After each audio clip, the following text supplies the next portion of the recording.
Islander family sa Siargao naging sad family nga ba?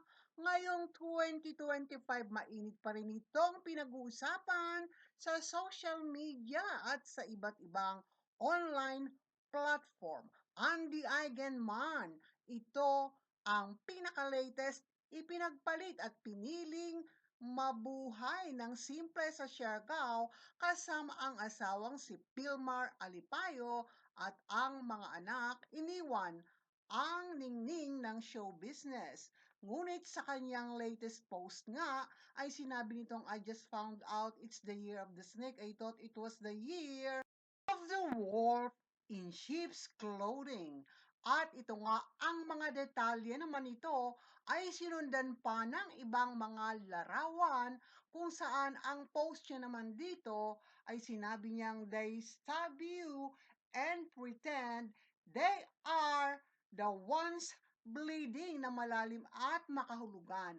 Ito na nga, ang netizens hindi na mapigil sa pagbasa at pagbibigay ng kani-kanilang sariling interpretasyon sa number 224, kung saan ang mga larawan naman ni Pilmar at ng naturang babaeng foreigner ay nagsasabing sila naman ay isa lamang magkaibigan at brotherhood ang kanilang turingan. Subalit sabi ng marami, it's weird at iba't ibang conclusion.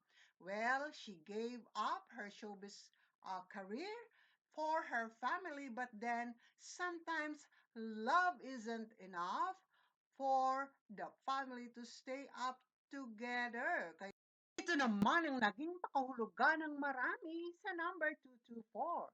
They said it means I love you today, tomorrow, forever. 224. Well, malungkot man ang mga supporters. Imagine 7.2 million ang supporters at humanga sa happy family na ito sa Siargao na ngayon nga ay eto't naharap at napagitna sa kumukulo at mainit na isyu ng hiwalayan. Well, totoo man o hindi, we wish them the best